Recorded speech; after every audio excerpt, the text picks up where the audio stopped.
Just make sure ours is loaded. Mayhaps, and we're good. All right, cool. I was like, I should have edited the 7 days meme, and just cross out your name. You know, it's too late now. if you want to, I respect it, bro. Oh man. Right. I respect your decision, no matter what. Let's see. Go post in the places. I mean, it would help if it actually linked to the right thing. Boy. Oh, boy. That's not what I wanted to do. Why did it only do that? Man. So, Mario Tennis came out, so I've been playing the shit out of that on the Switch. What? Mario Tennis, like, was most of my high school. Oh my god, yeah. Really? God damn. Yeah, that came out this week. Or this past week. And then, like, I know that Crash Bandicoot trilogy comes out next week for the Switch, and I never got it on PS4, so... Wow. I'm gonna be all over that.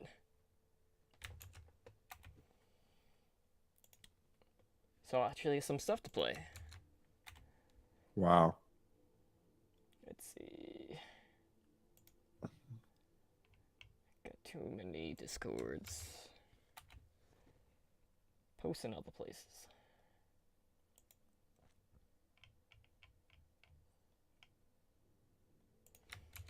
Post here, post here, post here.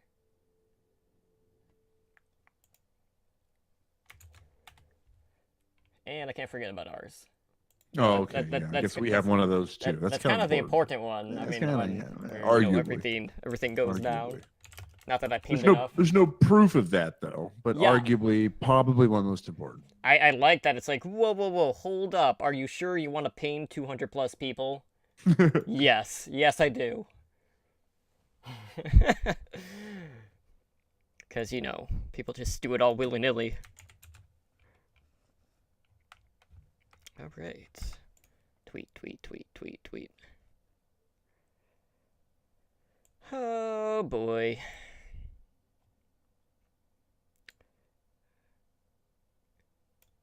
Okay, got that. Retweet. And retweet. And retweet. Oh, where's Twitter? Oh, there it is. The Twitter.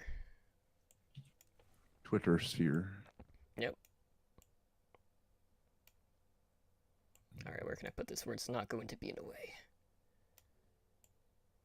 Like, literally nowhere. Okay, cool.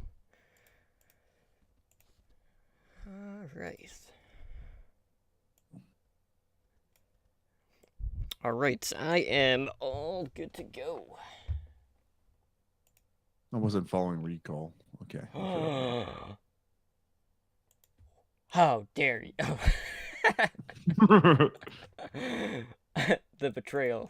That's fine. To be fair, like, it's still pretty early on. It'll get more traction once we, let me rephrase that. Once I start the podcast version. Soon. TM.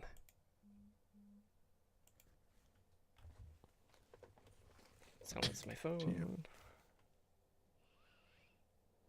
Slambo followed me back. My Twitter notifications are F-worded on my phone, so I think I need to reinstall it. I think my daughter was playing with it, and if you push and hold on an Android phone, that's where you change the notification settings. Mm-hmm.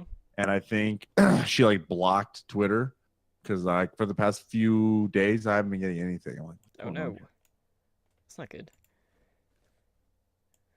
All right, you all set?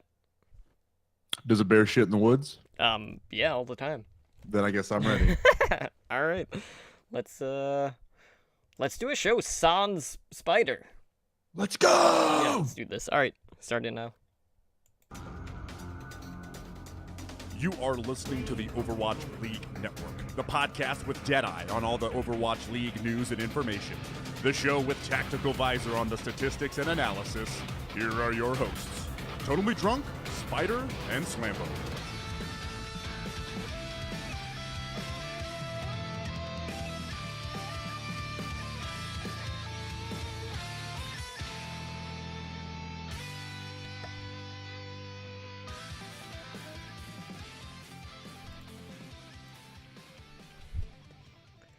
What is up, guys, and welcome back to Overwatch League Network, the podcast with that on all the latest Overwatch League news, information, and esports analysis. I am your host, Emily Drunk, and tonight is episode 39. We're going to go around the league discussing the latest Overwatch League news. Some Overwatch League players find a new home in Contenders. We got the playoff map lottery, so all the maps have been drawn out, and of course, we're going to share our thoughts on the upcoming awards that are being presented. We got the MVP award, and then we also have another award that will be distributed at the end of the season. But before we can get into the news and introduce you to my co-host, I just want to take a moment to thank everyone who is hanging out with us tonight over in our Twitch chat after the Twitch fiasco that happened 15 minutes ago, with, it just being consumed by darkness and not loading any channels, and, of course, thank all of our repeat listeners.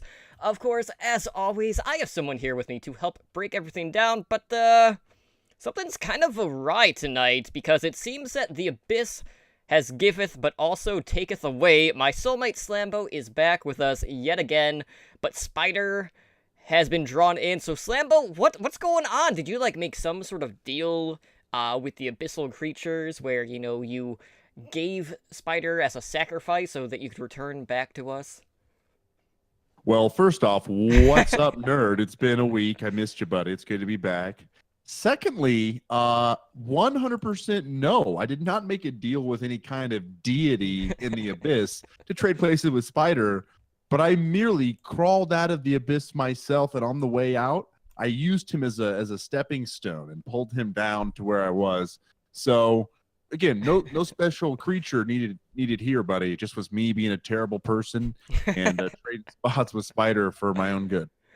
Yes, so Spider is not here tonight, as you guys can tell, and, I should have edited the damn meme board that we usually put up when you're not here, but, unfortunately we ran into some Twitch issues earlier, so I cannot get to that, because we were just trying to figure out, okay, what's our plan going to be if, Twitch isn't going in? I was hoping, if channels were not loading, that we would at least have audio, so, we could kind of make a meme out of being both stuck in the audio abyss. The abyss. It would have been perfect. Would have been great. But unfortunately, or fortunately, depending on how you want to look at it, if you want an entire meme episode, we're actually live right now, and you can actually see us. You don't see just a black screen, like you would have, 20 minutes ago. So, Spider's not here, unfortunately, but he will be back with us next week as we get primed for the playoffs. But let's go ahead and jump into the news. So, first off, it's been kind of a slower week, just because, we did get a couple of announcements in regard to, say, the All-Star game. We got some updates in regards to Path to Pro. A couple of Overwatch League players, or former players, found a new home in Path to Pro, kind of like last week. So, it's kind of a little bit of a lull period, but I kind of expect a little bit of a shorter show tonight, given the fact that we don't have as much to talk about. But first up, let's talk about the All-Star Game, which is coming up. So we got our starting lineups for both the Pacific Division and the Atlantic Division. And it's not going to surprise anyone that for the Atlantic Division, we have 4 starters from the New York Excelsior.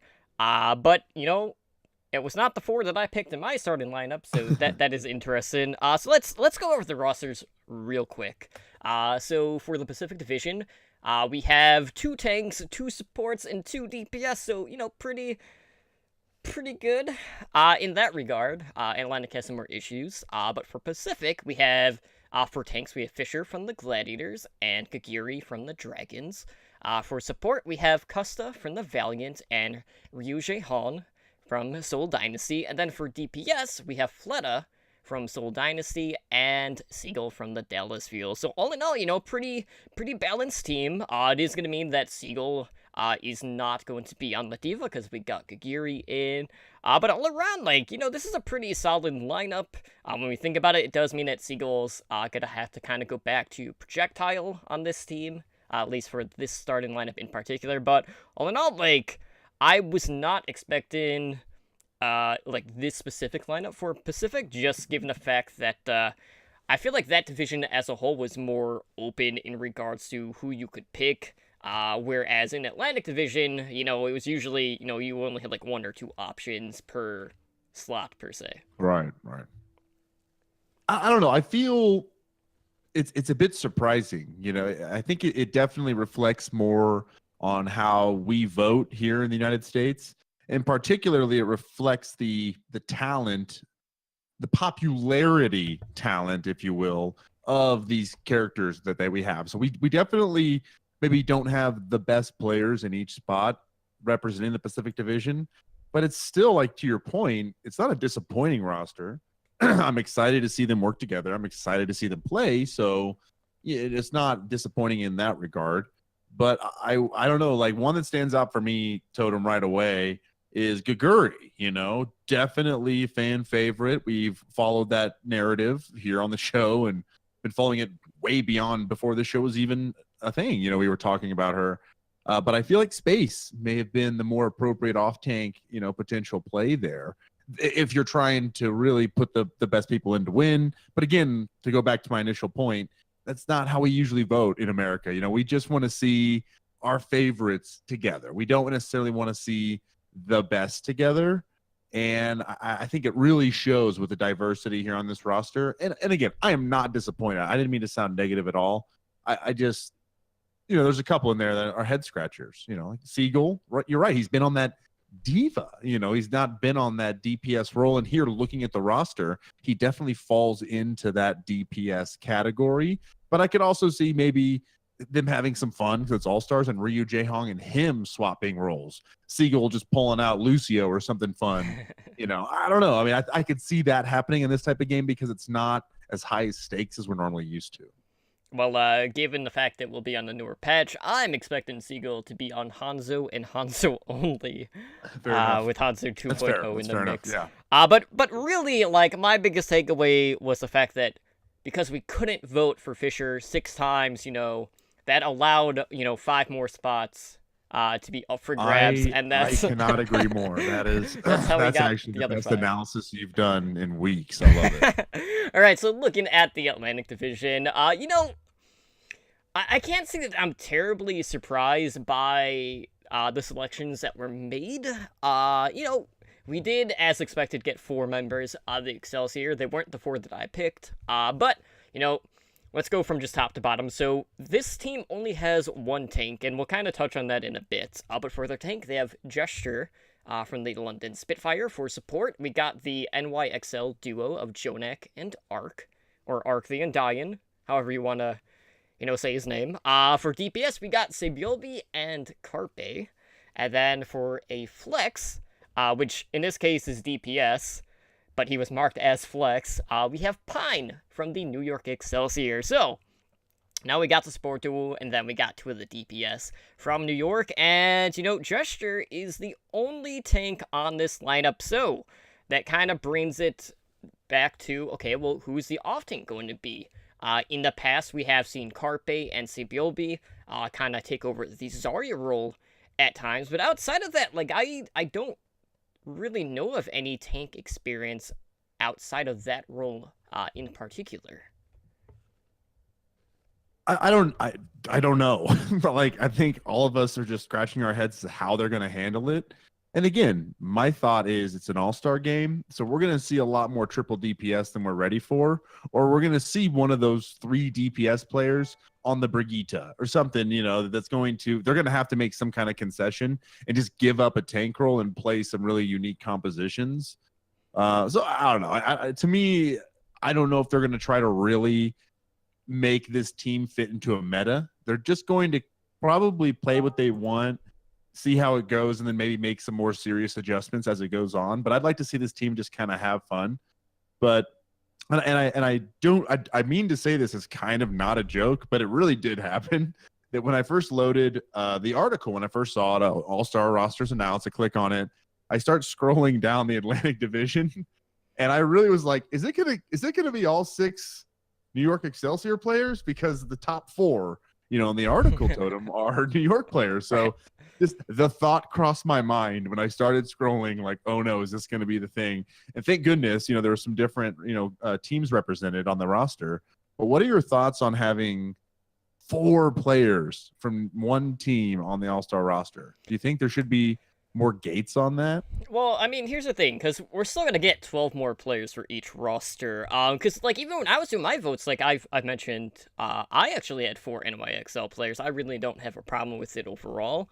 But maybe in the future, maybe for starting rosters, maybe they lock it where you can only have like one unique team, per division basically. Because I did it 2 ways. So like on my main account, I just picked whoever. And then on one of my alt accounts, I said, okay, can only have 1 player from each team on, whatever division. And that made things a lot harder because you would have factor in like every position and then, okay, I can't select like an NYXL player now. And then I'm like, okay, well, which one of the NYXL players am I going to pick? And then of course, like, I was like, well, this is a hard choice. I mean, obviously Jonak has been like MVP for the season. So I'm like, I gotta go with Jonak. But I'm like, well, then who's going to be my flex support, because you've had Ark, who has barely even died throughout the entire season, only having like 3 deaths per like 10 minutes, which is absolutely ridiculous for a support player. But I personally don't have an issue with it. And that being said, like, I'm expecting probably another 2, 3, maybe even the rest of the roster of NYXL to be on that 12 more players list. So, it speaks volumes about just how good NYXL have been, sandbag narrative aside. Well, and I think it's also a testament to their fan base. I think New York has had a growing rabid fan base. They have a lot of, population at their viewing parties. I know that they're very vocal and loud on the subreddit and on Twitter. So I don't know. I think it's good for the league, and I'm a bit jealous. I wonder what that feels like, Totem, to see, 4. We've got a couple. We've got 2. I'm pretty happy with, my boy Ryu Jaehong getting on the Pacific Division roster. I'm pretty happy with that. But that's, a popularity pick, unfortunately. I don't think. Anyway, I shouldn't even say that. That's blasphemy. I'm sorry, Soulmate. Well, at least in this case, for these New York XL members, they'll actually be on the lineup, but like if we look at the MVP votes, it's going to be a completely different story because none of them from a certain team are going to get the MVP award. I'm sorry, but we'll get into that in just a bit. So as I mentioned, we are going to have 12 more players announced for each roster. And that will be selected by the Overwatch League players, the coaches, the casters, and OWL staff. So we're expecting complete rosters to be revealed in July. And again, the All-Star Weekend will kick off on August 25th. That's when we'll have that night of custom skill matches. Still fingers crossed for, like, having all the Widowmakers in one lobby and just doing headshots only. They need to do it. But, we will have the All-Star game in itself on that Sunday on August 26th. And, I have to say, like, between the two, like, if I compare it to, like, other All-Star games, so, like, I'll use, like, NHL, for instance. So, NHL basically has, like, the skill night, basically, where they do all sorts of, like, wacky, like, mini-games and things like that. Or, like, target practice, shooting plates, checking out your accuracy, your puck handling, how fast you can go around the rink. You can go on and on. I'm really curious to see exactly what sort of shenanigans we're going to have in these, custom games. But like Lucio races. I would love to see, like, Lucio racing across a map, I'd like to see that. Yeah, because, like, I remember when they did, like, the wall ride buffs, we saw a lot of videos that were made on, like, Ike and Valda, where they would get across the map in, like, 5 seconds. From like finish to start, which is absolutely ridiculous. So, the options for this are really endless, and we don't know when exactly they're going to announce this stuff, but we should have some more info on it. Hopefully, during the playoffs. I mean, when else are they going to announce it? They have to probably be the first week or the first night, possibly for that. But all in all, like, obviously this is going to be our first taste, and I'm not going to expect having, like, the same sort of skill matches each year. Maybe they'll do, like, a bit of a rotation. But all in all, like, I'm just eager to see how much of the New York Excelsior roster makes the Atlantic Division That's basically- out of these 18 players. That's the real story. But no, I'm also excited to see what they do with the skills test. And I was thinking, every year we're gonna have 3 new heroes, so that can really change some of those fun skill tests and mini games that come up. Definitely potential though to get some real fun mini games going, creating maybe a new, maybe they release a new dodgeball type of game and they show it off at these all-star events. It's also a platform for them to share, more engaging things with the community as well. Absolutely. And if you were on Twitch on the Overwatch League channel, you might have noticed that they kind of had an impromptu stream in regards to a playoff lottery. So this is actually how they drew the map pool for the playoffs. So, they basically had, like a lottery machine, the one that like sucks up sucks up the balls, and then they was just more had like all the map. Powerball. Yeah, like the Powerball thing. They're like blowing the. Yeah, I don't know. It was awesome. Sorry. Yeah, I it was. excited. Yeah, basically they just had like all of the map names written on them, and then they had X amount of spots for each type of map, and then if they drew a map type that they didn't need, obviously it didn't count. So in regards to the maps that we have for Assault, we have Hanamura and Volskaya Industries. For Control, we have Legion Tower and Oasis. Escort, we have Dorado and Junkertown. Hybrid, we have Eichenwalde and Keynes Row, and then our tiebreaker map is Nepal. So all in all, we got a pretty good mix. Are there any maps in particular that you wish had made the cut in replace of, something else? Because, we got Junkertown in here, which, it's probably, the one that a lot of people don't want to see. Yeah, I mean, that one's pretty obvious that it's not even, you can ask me what I would like it replaced with. I just know I don't want it there. It's definitely has a very stale meta, and it almost has a very repetitive feel, especially on the end point. The end of the game always feels pretty consistently the same. Well, for the dominating team anyway. Okay. So no, I think, nothing, I guess, really stands out as I wish I could see it here. A personal favorite of mine, but it just reminds me of kind of the first days of competitive Overwatch, is Watchpoint Gibraltar. So I guess that's what I would say will swap with Junkertown. I would like to see that in there, but not a lot of people like that map. And I'm also, I would be more of a fan of of Horizon if we got the new Horizon, not necessarily the current Horizon. So that would be one I would like to see maybe next year, is because we didn't get to see it at all this year, and especially we don't want to see it in its current state. That would be another one to look at. Yeah, that's an interesting point, because we do know what the patch is going to be played for the playoffs, and the reworked Horizon would be in. But, they did say that they were going to disable the Symmetra rework for the playoffs, so I wonder if they would have done the same with Horizon. But, that did not get picked. For me, I am happy to see Eichenwalde in here, because it was only seen in one of the stages. Obviously, Keynes Row is the competitive Overwatch staple. It's been This test, yeah. the beta, the beta map for Overwatch esports. So I'm always happy to see that. Eichenwalde I do like, but I'm a bit upset that we don't have Hollywood in this rotation. But all in all, I don't mind Junkertown. I know we're probably going to see. I have a feeling we're not really going to see the pirate ship. We're going to be seeing a lot of double sniper just across the board, regardless of maps. So stay tuned on that. But we do have a map order that was listed. So for map 1, we go to Escort. For map 2, we have Control. Map 3 goes to Hybrid. Map 4 goes to Assault. Map 5 will go to a second Escort map. And map 6, if needed, will be a Control map. So, they kind of showed win percentages based on the maps that were drawn during the broadcast, and it should not surprise anyone that New York by far had the best win rate percentage across all of the maps. And I averaged all of them out, and for this map pool, NYXL had a 74% win rate. And then the second best team, which was the LA Gladiators, they had a 61% win rate. And there was actually one team that was below 50% win rate average, and that was the Philadelphia Fusion, who sit at 46%. So not the best draw for the Fusion. There are a couple of maps where, teams have like a 20-40% win rate. Fusion being a couple of those lists, a couple of those times. Yes. And the Spitfire, surprisingly across the board, had a lot, of sub 50 win rates than I thought they would based on their record. But so these maps in particular, like you said, they're not great for either of those teams.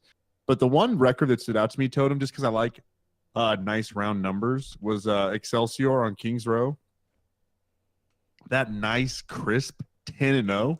Woo! That just feels dirty. Like, that's going to be such an important part of the narrative. No matter what team is playing them, they're undefeated on this map. They're 10-0 in the first season. I don't know. I'm going to love to see if someone can take a notch off this one and see if they can lose that goose egg. I know they're undefeated on Hanamura too, but they have tied on that map. So that, to me, like, it's not the perfect record like Kings Row.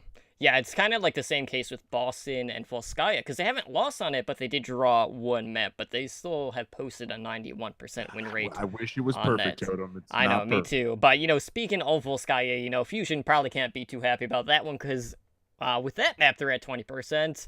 You mentioned London, and, Oasis is in this pool, which is by far their worst map, so...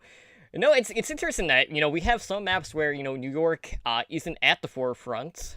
I'm trying to think which ones there actually are. I can tell you, because I have them all pulled up here, the only 3 is in Lijiang Tower, the Gladiators have superior, and Nepal, Gladiators are also superior, 92% to 71. And lastly was the one you mentioned, Volskaya, where Boston is slightly ahead of them. So there's only 3 maps that New York is not first placed in win rate out of the entire 9-map pool. And that includes the Nepal. So really, 6 out of 8, if you will. Absolutely. And Junkertown's really kind of like the wild card in this pool because this is a map that does kind of have its own meta. We've seen a lot of variations to the comps being ran, whether it was double sniper or variations of the pirate ship, if you're going, heavy tanks, things like that. But really, like, Junkertown, when you look at these teams, only 3 of the teams have posted a win rate above 50%. So that's New York, LA Valiant, Boston Uprising. And, kind of looking at the opposite end, we have the Gladiators and the Fusion, who haven't done so hot, despite, Surefour's Bastion heroics that we have seen from him. And, Gladiators are at 27% with Fusion at 20%. So, it's not all good numbers across the board, but I am excited. And, we also got some interesting things in regards to map selection, which we'll talk about as we prime you guys a little bit for the playoffs. Obviously, like, the playoffs are still a little bit away, and we'll have another podcast before that happens. So let's just go over a brief overview of what is happening. So as we mentioned, the playoffs are going to be played on patch 1.25. This is currently not released on live servers yet. So, expect the Symmetra rework to drop within the next couple of weeks. So as I mentioned, Symmetra is going to be disabled. They do not want Symmetra 2.0 in the playoffs for whatever reason. She might be completely broken if she's just getting patched straight to live.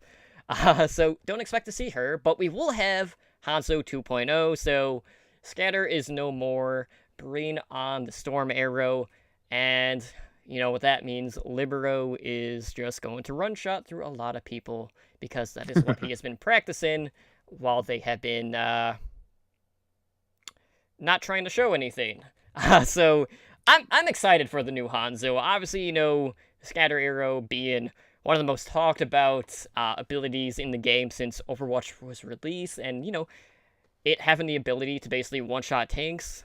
Mind you, there's been a number of things that we've talked about in regards to Scatter Arrow and how to precisely hit it, and sometimes, just not being able to hit anything at all with it, as you and I have shown time and time again. But, the new Hanzo is definitely a burst hero. You can easily just replace McCree with the new Hanzo, just because Hanzo is better in every regard. Yeah. Including damage. Yeah. So, with the new Hanzo coming in, like, are you expecting Hanzo just across the board? I mean, when you said it about Seagull in particular, when you were saying, oh, once the new Hanzo's out, that's all Seagull's going to do. I really think, to answer your question, yes. Not just for Siegel, but for pretty much every main hit scan player or projectile DPS player, forgive me, on every roster and beyond that. Even hit scan players we're going to be switching over, like you said, to pick up Hanzo. I mean, they're, like you said, Libero's practicing it. I'm sure a lot of people are practicing it right now and that they don't want to show their card just yet, but he's going to be a staple. And I'm not sure it was worth it, Totem. Like, we got rid of Scattershot. Yeah, Scatter Arrow. Sweet, great. But what we got was this. And this is the Hanzo meta. To quote my old friend Tank Zord from back on the Cavalry, we really are about to find ourselves in the age of Hanzo Overwatch. Yeah, and if contenders and, you know, these Path to Pro tournaments have been any indicator, it's coming. Like, you can't deny it. But, you know, getting back to maps, they did something kind of interesting. So we'll have the first 2 matches of each series having a pre-assigned map rotation. So the higher seed will defend first for all applicable maps. But if a series goes to a 3rd match, then a map selection mechanic will kick in. So, you know, it's based on a number of things. So for Escort, the higher seed will pick the map with the lower seed selecting the side. Control, you have the losing team picking the map. For Hybrid, Assault, and Escort, you will have the losing team picking the map with the winning team picking the side. And, of course, Tiebreaker already being predetermined. So, I don't know how you feel about this. So, like, in the past, with tournaments, kind of like going back to beta days, a lot of times we did map drafts. Mm-hmm. And, you know, yes, that ate up a lot of broadcast time. That's why we had a lot of overtalk. And, you know, kind of seeing, like, the map draft type thing kind of play out was pretty uneventful. But how are you feeling about having certain, like, mechanics being brought in kind of later in the series rather than kind of having it, like, throughout an entirety of a series? I feel like, for me, it's pretty simple, is that you've earned a spot in the playoffs and you deserve that extra level of strategy and control. You've kind of earned that right.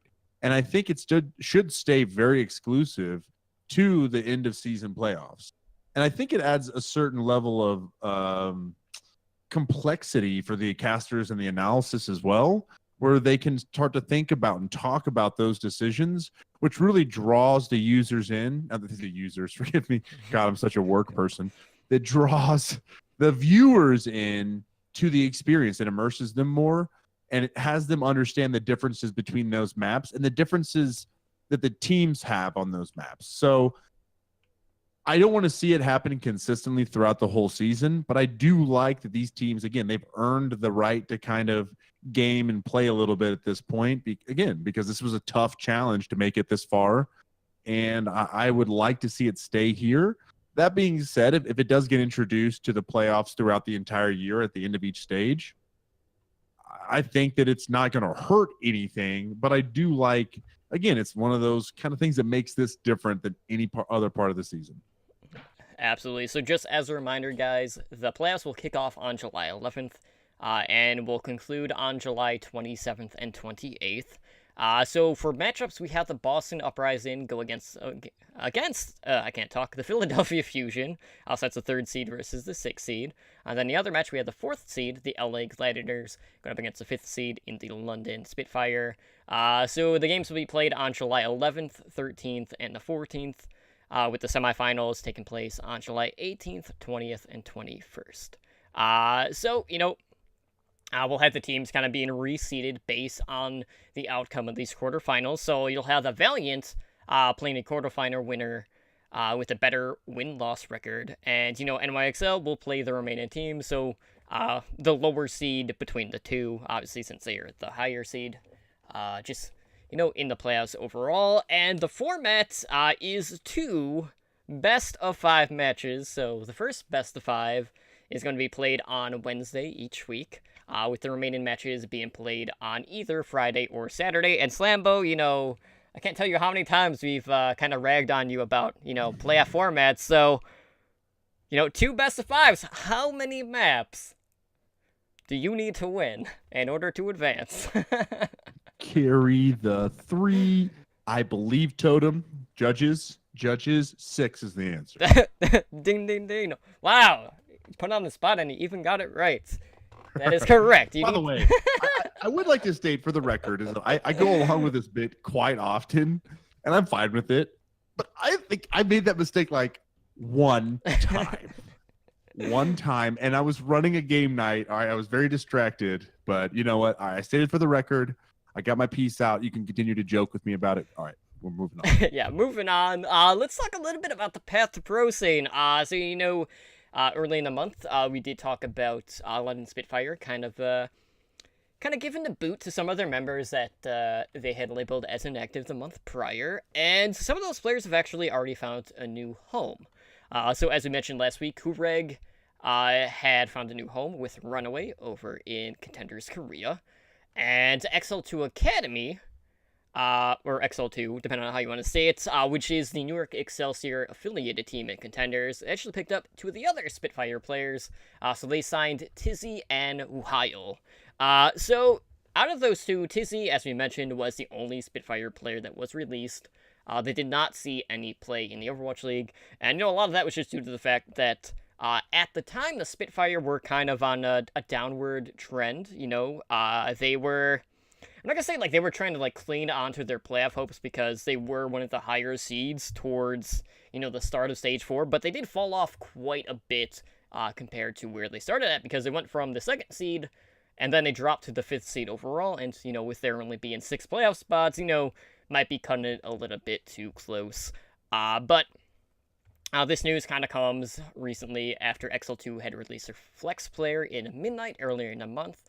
And this is a team that had advanced to Contenders playoffs last season, but they actually fell short to Envision Esports 3-2 in the quarterfinal. So they got knocked out pretty early, so they kind of pulled in energy in that case. But we were always kind of wondering, okay, like, what's exactly going to happen to these former Overwatch League players? Are they going to go back home? Are they going to play in Contenders? And, for this part, it looks like they are staying stateside. So, there are 2 seasons of Contenders before the next season kicks off for the Overwatch League. So, plenty of time for these players to show what they have. But are these players that you expect to see back competing in the Overwatch League? Or is this going to be kind of a trial by fire, if you will? I want to reserve my right to answer that question once I see them play together a little more on this roster. Because I truly feel like if you would have asked me that question before they were put inactive, before they were cut, I'd say absolutely those 2 players would find a starting spot in this league for next season. But, doing this move is risky for them, because what this could do is really elevate their stock and get them back in the league, or it really could continue that boot out the door. So there is a lot of pressure for them to perform because they're not starting from the bottom. They were the ones that were already at the top of the mountain, and now they've been kicked down. So there's going to be a lot of scrutiny and spotlight on them. So I think it's a really good thing, and I have every faith that both these players will show up and make that team a lot better, and maybe be the difference maker next time in that matchup. But I also am concerned that if they kind of choke or have a couple bad games and they start to go down a spiral, that they may be costing themselves a shot at the league. But dude, that's you play the game to win. You play, they're good on them for living their dream, staying stateside like you said, and saying, hey, we're not going anywhere. We're here to play Overwatch, even though we're not on the team we were on when we started. So what? We'll find another team and we'll get there. So kudos to them, and definitely we'll be paying more attention to the XL2 roster because of this move as well. Yeah, I just hope XL2 doesn't live and die by the attack torb thanks to Mangachu. Mangachu, don't do it, bro. Come on, Mangachu, don't do it, bro. Make Canada proud, please. Absolutely, and it is also worth mentioning that XL2 will be losing a pretty prominent member of their roster, since Flower is obviously going to get picked up by NYXL for the next season. Kind of being the biggest free agent in their right, and you did kind of miss last week, so that will kind of tie into something. So last week we talked about the new roster rules and there being 2-way players. So it's an opportunity for Overwatch League bench players to get some actual play time to participate not only in scrims but actually playing on stage in contenders. So like I just want to get your thoughts on the idea of that and the fact that we now know that the Overwatch League teams that have affiliated teams actually have right to match offers if someone is to approach one of their players. Well, to the latter point, I mean that's just necessary, I believe, in a competitive environment for everything to be above the line. So really, not much analysis there. That is absolutely necessary as we move forward when it comes to that kind of transparency. On the first bit, I think that really solved the problem we all were scratching our head about. I think it was really highlighted. Oh my gosh, I'm forgetting his name. I think that's the problem, Totem, is that some of these players have sat for so long. I've like grown disconnected from them as players. Right. But the British tank, I think he's on Gladiators now. So whatever it was. Oh my God, I'm gonna punch myself later for this. I digress.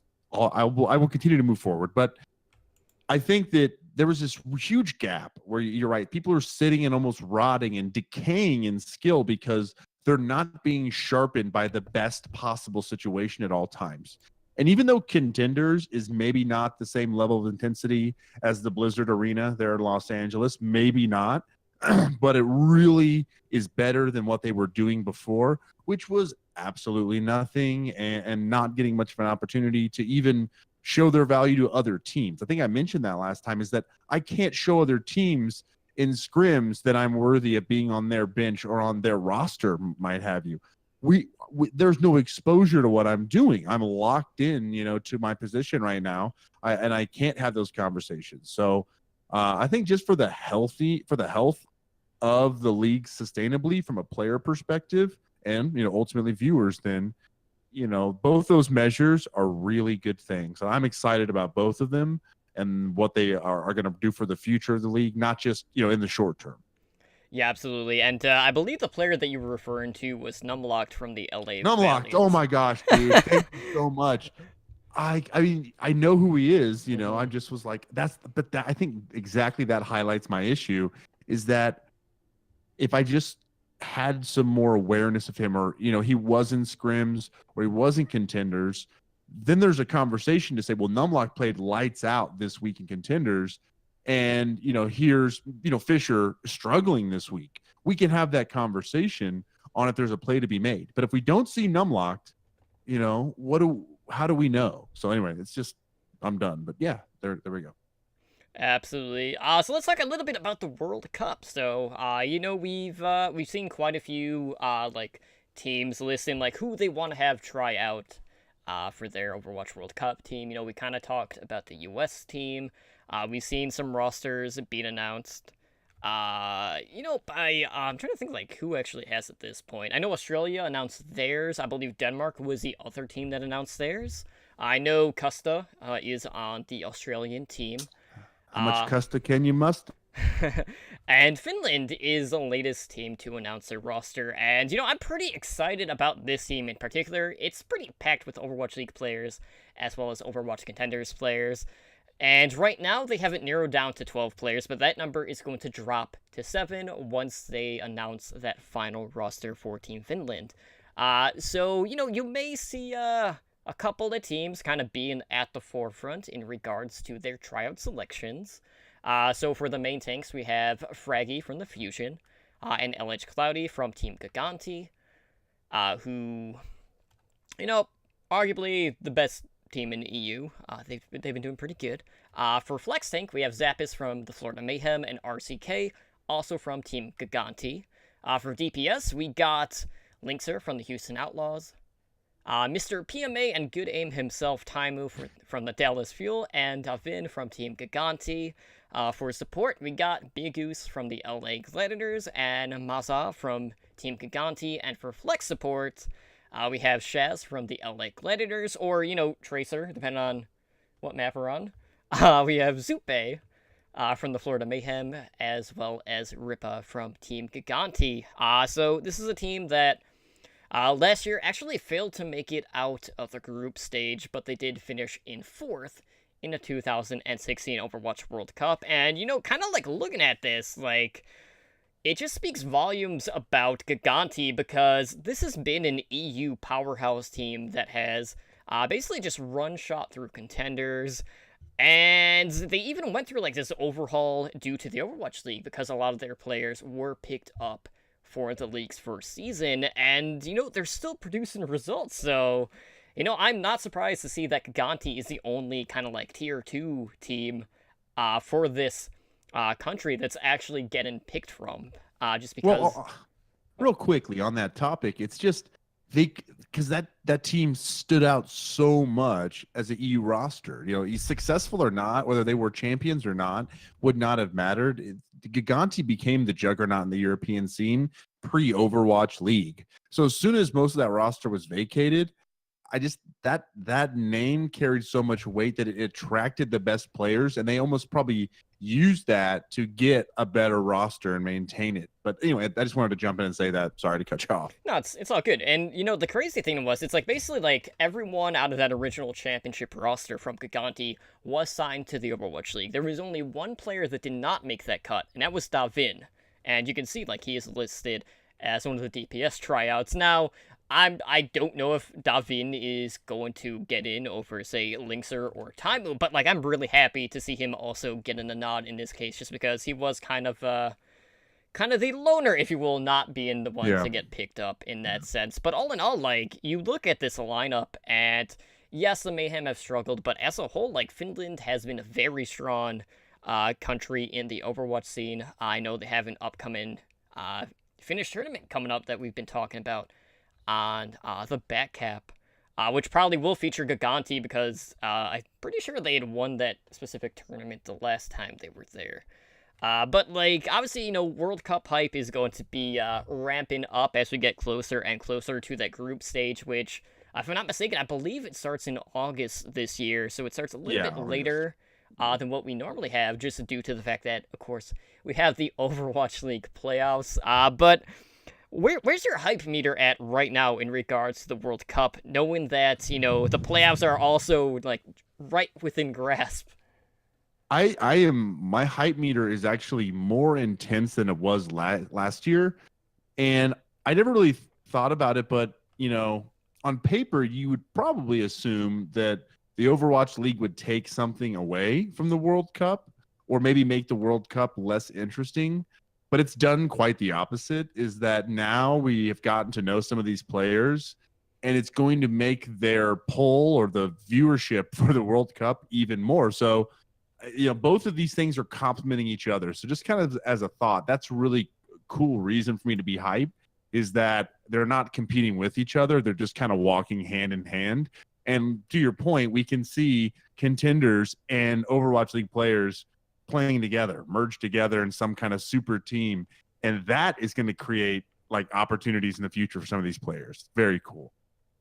Yeah, I mean, it's just crazy because initially we're like, okay, well, is Overwatch League, like, the players just going to, like, fully make up the World Cup teams? And you can see, like, we saw from the US tryout listings, and we've seen even from these 12 players, like, there is a good handful of players from the Path to Pro scene, which is just absolutely crazy. It speaks volumes about just the level of play that we see, not only in the league in itself, but also the affiliated teams, or even the teams that aren't affiliated in the Path to Pro scene, because Giganti is not one of those teams. Right. But who knows? It could always open up the door for one of these expansion teams to maybe look at, a team like Giganti and say, okay, we've seen what these guys have done, and, they could be, like, a potential affiliated team at that point. Like, they want to have the best, and Giganti, at least in terms of the EU teams, is definitely at the forefront. And people were worried about the health of Overwatch scene and health of the player base, and PUBG was the end of it. But I'll tell you what, man, I don't have any concerns. It seems like there's a ton of talent out there, and I'm just excited for kind of the structure so far. And it's only going to get better. Only going to get better over the next 6 months to a year. Absolutely. That's not to say that we don't have some issues kind of surfacing, but I'm not going to get into that. Hey, nobody's perfect. Like, the Path to Pro scene has some minor issues in regards to payments. Pay your bill. Pay your bill. That's all we're saying, dog. Which is Pay your bill. unfortunate, so Blizzard needs to step up in that Pay your bill. regard. But let's move on. Let's talk about some of the awards that are coming up for our main discussion. Obviously, we don't have any games to really, hype up quite yet. So let's talk about the Overwatch League MVP. So the vote-in for the Overwatch League MVP actually ended. That was on June 17th. So they are going to announce the season MVP on day 1 of the Overwatch League playoffs. So just as a reminder, the winner of the MVP is going to be determined by 25% of the online fan vote and 75% of the Overwatch League broadcast team vote. So, for the fan votes, we didn't really see much movement here. Coming in first from the fans, we have Fearless from the Shanghai Dragons. Second, we have Gaguri from the Shanghai Dragons. Third, we have Fleta from the Seoul Dynasty. Fourth, we have Jonak from the New York Excelsior. And fifth, we have Ado from the Shanghai Dragons. So, kind of as I alluded to earlier, yeah, we have 3 Dragons players here. We have 4 that were selected for the Atlantic for NYXL. And, they're definitely going to make it, but with only 25% of the online fan vote counted, I don't think you can count on any Dragons player to come out with the Overwatch League MVP. And it's kind of hard to say definitively, someone that is on a team that failed to pick up a win throughout the inaugural season is deserving of that, award kind of in the first place. Yeah. I mean, I like how they did it, because certainly we didn't want another repeat of the World Cup MVP situation. If to bring that up, it was not exactly structured the right way. So this was kind of a safer way to do it. But certainly, Totem, I don't. I mean, Gaguri's got a shot to make some kind of top 3, top 5, just because the analysts may really appreciate her gameplay. That's about the only Shanghai player that has a shot of maintaining any kind of a height in the rankings. Yeah, I can definitely see that. But let's talk about who we feel like deserves that MVP award. So I did select my MVP winner. I also selected a couple of honorable mentions. It goes without saying that as a support player, I'm going to be slightly biased towards a certain NYXL player. But really, I love Ark, but Jonak has really been the person to watch, for NYXL, especially for me. We don't always get his point of view, which is kind of unfortunate. Kind of same with Ark, playing the Mercy, but Jonak, without question, to me, deserves the MVP award. And it has to do with the fact that when you have a player that basically raises averages across the board on the biggest stat categories that the Overwatch League tracks, you're really watching something special. So if you didn't see, the stats, basically at one point, I want to say it was ESPN that did it, they basically had averages of what the Zenyatta averages were with Jonak in the league and without Jonak in the league. Yeah. I remember that. So just to bring everyone up to speed, so with Jonak in, the averages were raised 14% for hero damage, final blows were up 16%, offensive assists were up 13%, defensive assists were up 12%, and eliminations were up 14%.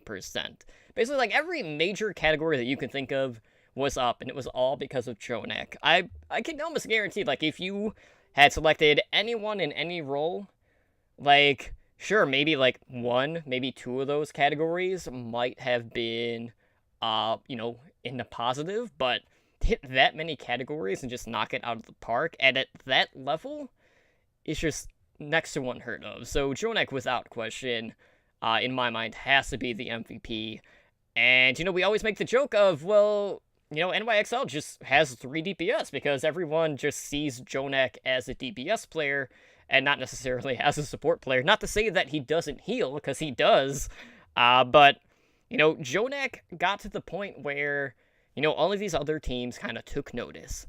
And they tried to mimic what New York was doing, and it didn't work for them. Yeah, you might know what they're doing, but you might not know why they're doing it or why they're taking certain approaches. And it's kind of funny, kind of watching these teams trying to mimic what New York does, and then for Jonak to just kind of put him to shame.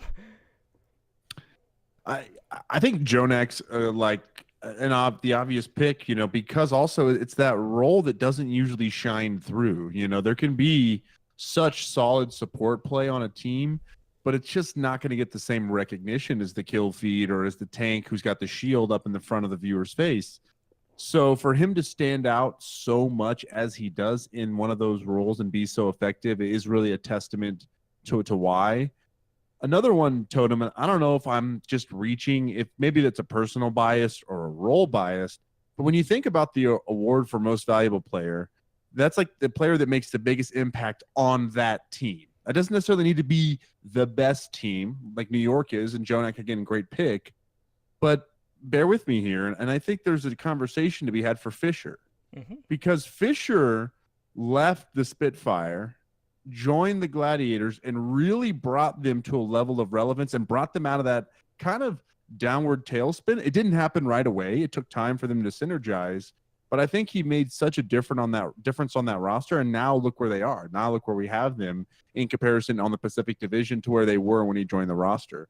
So, is that the most legendary best player ever or best like flashy player this season? Probably not. But I think it's like that's the other type of players we need to consider when we're looking at these awards, is not just the Tom Brady, but this is maybe a reference for you, but the Brian Urlachers. You know what I'm saying? Right. Maybe not the best example because he was kind of a star player for a defensive player, but you get what I'm saying. Yeah, absolutely. And, Fisher also basically was a catalyst for, the LA Gladiators DPS to really step up because, Fisher created so much space that, we saw sure for turnover in New Leaf. It was pretty much the same with, hydration and basically everyone on that roster. And, it just brought that aggressive edge to the Gladiators that, they just didn't really have. They didn't really have a bite before Fisher went to that team, and it's just been a night and day difference. But, other honorable mentions to me that really stand out against the pack. I would have to say even Arc is another pillar in regards to the support out there. This is a player that arguably has probably been the most consistent player just across the season. He always seems to never die in basically every single series that he's in. We have Carpe, who's also been a very solid player. My only concern with Carpe, yes, he's a lights out player. He's had an MVP performance, but when we get longer into the series, and this is kind of going back a ways, but when all those playoff matches were kind of played back to back, Carpe kind of fizzled out in the later series. So that was really the only mark against Carpe throughout the season. But speaking of tank players, we got Fury, who has been an amazing off-tank. Space has been an absolute monster since, he small but he came mighty in. resume, right? Yeah. We hyped him up so much last week, and he put some of the most ridiculous stat lines up for an off-tank that we have seen all season. Almost going 12-1 in regards to kill to death ratio. It's just unheard of. You don't hear about that. So I feel like Jonak is definitely going to lead the pack, but you can definitely make an argument for a lot of players out there. And, that's only touching the cusp of this, really, because there are so many players out there that have put in monster performances over the year. But I just feel as a whole, Jonak just stands out because of how much he's raised the bar for that role. And then even getting to the point now where despite how much star caliber that team has, he even outshines the DPS in that roster because he does that much for the team. It's just crazy. Yeah. You can't say that about other players and teams for that matter. I mean, that's a really good point. It definitely stands out, and I don't know. We need more of that in the league, Totem. We need more of that. So however we do that, copy paste, whatever we got to do, get more of that in the league. I mean, Jonak really is the Crusher 99 of the Overwatch League season. God dang, it really. But those so cool though. I mean, I'm fanboying out, but it's like I have to reach to make cases for other people. It's just so automatic when you think of Jonak. So good stuff. Absolutely. Well, the MVP award isn't the only award that is going to be given out. Yes, Jonak is a ladder hero spider, as he put it in Twitch chat. We also have, the Memorial Award, aka the Dennis Heffelka Award. As you know, we lost Internet Hulk. No, it feels like a long time ago, but it really wasn't that long ago. But just as a reminder, like, this is going to be awarded at the end of the Overwatch League season. Not just this year, but the seasons to come. And this will be given to the player that the league deems to have had the most positive impact on the community. Now, like, my only issue with this warden is, what community exactly are they talking about? Are we talking about the Overwatch community? Are we talking about just general community? Are we talking about the esports community? It's very loose in regards to the way that you can interpret that. But that being said, there are some definite standouts, and when I think of Internet Hulk, you gotta think of Team Envious, who would eventually become Dallas Fuel. And yes, we know the Dallas Fuel story. We've talked about it time and time again. But like, if I'm thinking of someone that has a positive impact, not only on the community, but just the organization and just who he is as a person, Mickey is definitely the go-to. Mickey, to me, is the most positive and uplifting player in the league right now. Hulk was actually the one that had scouted Mickey and actually brought him onto that Envious roster. And when Dallas was kind of like going through the dumpster fire phase, as we had dubbed it, Mickey was the one that was, going to Twitter, and he was basically just insisting the entire community to just put the blame on him, not to blame the team. And that just speaks volumes about who he is, not only as a player, but as a person. We've even seen him kind of like do behind the scenes stuff where, even during like some of the like fan events that they've had, where he just, he takes the microphone and he starts interviewing the people at the events. But really, like, ever since we first saw Mickey, whether it was on Envious or if you saw him playing in the Overwatch World Cup, like, every time he's on camera, like, you can't help but to smile. And you can't say that about every player. Like, he's just the most positive, happy-go-lucky player in the league, bar none. He does magic too. I mean, let's just add that to his long list of things that he does, dude. I mean, it's worth mentioning, right? But and I think I can sit here and gush for a long time about why Mickey deserves that exact award. He does bring a lot to his team. He brings a lot to the league, and I can't agree. But if I was out there trying to reach, in the depths of my mind and picture another player that is even, kind of should be considered. And one thing about Internet Hulk is that he did make the transition into coach and always had a strong position about being a leader with whatever team he was on. He was always a brother, older brother, father figure for a lot of these young players, even though he was the same age. And I think I get the same vibe from Custa. I think he's someone that we saw how, we kind of heard it a few weeks after he left the Dallas Fuel. It was all kind of quiet. And then there were some people that straight out came and said that missing Custa was a lot. Like, he did a lot for the Dallas Fuel. He was a lot of the shot calling, the communication, the voice of reason, the responsible one. So, and we saw the impact he made for the Valiant. I think he really helped out, bring some stability there to a lot of that talent that wasn't exactly gelling together. And at least was, again, that voice that they needed to shot call. So someone that I would look at as someone that would be yes. He also, has a good educational Twitch stream. He's transparent without being rude or antagonistic.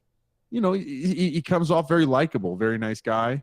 And I don't know. So that's someone, Totem, and I was like really digging in my mind that I would think about, but for the aspects that I mentioned. But dude, if you put Mickey and every other player on a piece of paper, I'm going to vote Mickey every time for this award. I'm sorry. It just makes sense. No, he can't win it next year. Even if he does the exact same stuff and kicks it up a notch, we need a different winner every year. We can't just recognize the same player. But that's all I'll say on that.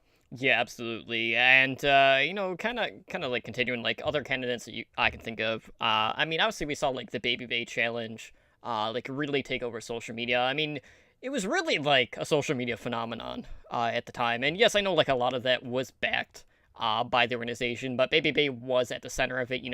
He was constantly having to take time out to do like interviews and just the outreach that the Baby Bay Challenge had was honestly, it was just kind of insurmountable compared to some of the other stuff that was going on. But like in regards to like maybe just like the gaming community as a whole, you could look at like Gagiri and Muma. Gagiri coming in definitely had a huge impact on esports. Obviously, being the first female to play in the Overwatch League was a big deal. And this is someone that was kind of under scrutiny in the past, because as we mentioned, like there was at one point early on in Gagiri's career where two of these like tier 2 players were so confident that Gagiri was hacking that they basically had her under like very strict like stream environments, and they basically bet their careers that Gagiri was hacking, and she proved them wrong. So I mean, that's just this is a player that is a definite role model for, young girls who might want to venture into esports. And, her signing was just a massive deal. And Moom is pretty much in the same case. Obviously, he's had a little bit of, there have been some things said about Muma in regards to other players that he's definitely kind of like taken the punches, for lack of a better term. But, he's always one of those other very positive guys that always has a big impact. And, a lot of the players have nothing but respect for him. And, like, the Muma-Gagiri friendship, I don't know if you've seen, like, the tweets or, like, the Discord messages that they share from time to time, but, like, it is a sight to behold. It's beautiful. Yeah, Beautiful. it's one of the cutest things, like, that the Overwatch League has produced. So I'm hoping to see more of that. And, kind of, like, talking about, like, streamers in a sense, kind of like in the same case with Custa, I tend to tune into Arc when he streams, and he is another player. He's one of the Korean players that has very good English, and he's always very upbeat. He's always very formal in how he addresses people, and he's just an exemplary leader and role model, I would say too. So there's. That's a good one. I did not think about that. That is a good pick. Yeah, I feel like as a whole, like this award in particular might be a little bit harder just because we don't always hear about, kind of the stuff behind the scenes or like donations being made. Like I know, say, Biolby had donated to ALS research foundations. So, that could be another possibility. But all in all, like, it's definitely going to be harder to really like narrow this one down as opposed to like the MVP award, I would think, all in all. But I am curious, and I'm hoping like Mickey will take the first one home. But I definitely agree, like we need to have a new winner, like a new standout each and every season for the Overwatch League. Yeah, it's gonna be, I don't know, just to think of like all the expansion teams, all the different, now the new player slots, the new characters that are going to come in, the new players coming up from contenders. It just changes everything about both of these awards potentially just in 1 year. And every year it's going to grow and grow and grow. So we're going to see more awards and things that fit into some of the gaps we have. But very exciting stuff. And every sports league has these type of things. So I'm glad we have it too. And I'm sure if they play some internet Hulk footage like before they do this award presentation, I know I'm absolutely going to lose it. Because that Hulktastic Cup, that was like just a day-long tournament, was honestly probably the hardest Overwatch thing I've had to sit through. As much as I enjoyed it, it was definitely an emotional trip to say the least. Yeah, definitely. All right, guys. Definitely. I was embarrassed how upset I was at that one. So with that said, guys, it is a lighter news week, and we'll save our like playoff preview and whatnot for a later episode. So we're gonna go ahead and close things out. I know it's not like our normal run time, but it is what it is. We did pretty good. We did pretty good. You can always just go listen to Heroes Never Die, and it'll make up for whatever time we didn't record. tonight. it's the best way to put it. So with that said, guys, we're gonna go ahead and close things. If you want to help out the show, if you want to show some additional support, you can give us a positive review over on iTunes. Any sort of feedback or constructive criticism is always welcome, just because that will offer us insight on how to make for a better listening experience for you. We do have our Overwatch podcast directory, Overwatch Recall. You could go onto our website and find it there at owlnshow.com/OWRecall, and I actually did a little bit of cleaning up earlier on our website.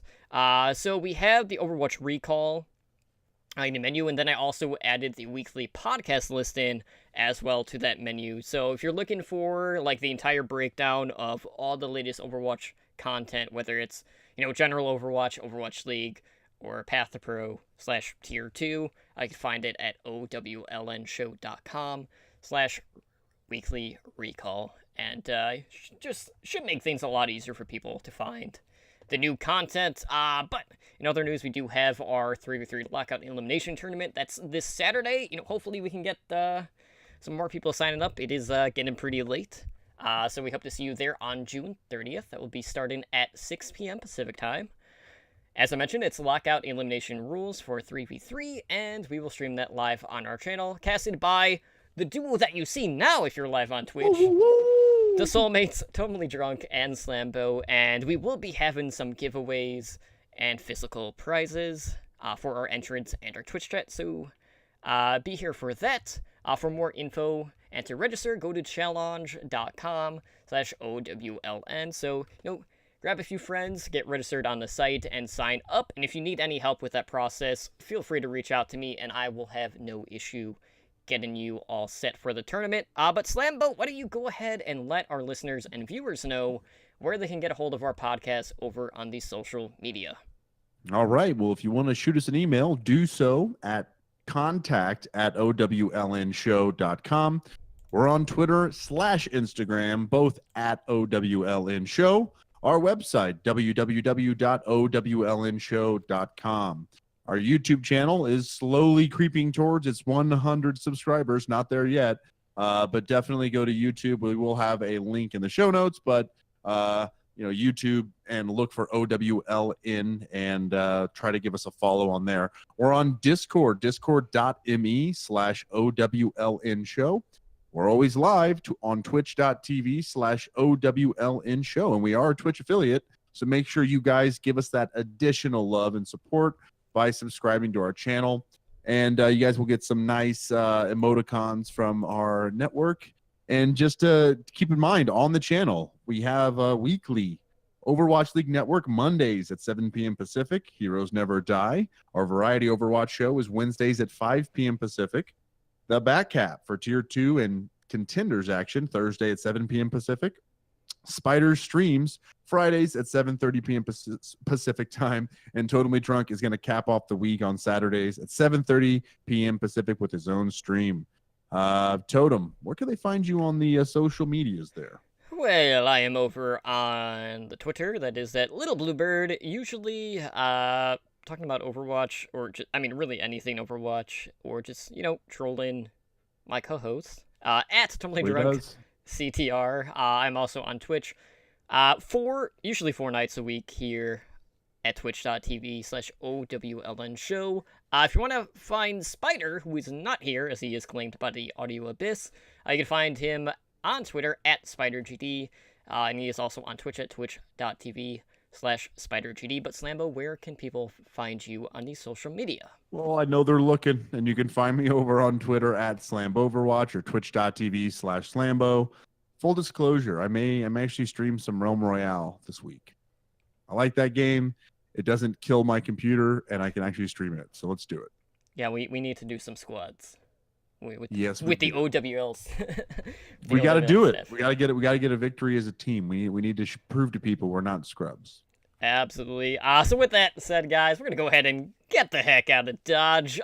So thank you so much for hanging out tonight on Overwatch League Network. Again, this has been episode 39. I am Totally Drunk, joined, not always, but most of the time, by my soulmate Slambo. And, Spider will be back next week, and we hope to see you on Wednesday when we talk a whole hell of a lot about Hero 28 teases on Heroes Never Die. Wednesday night at 5 p.m. Pacific. But for now, guys, have a good night.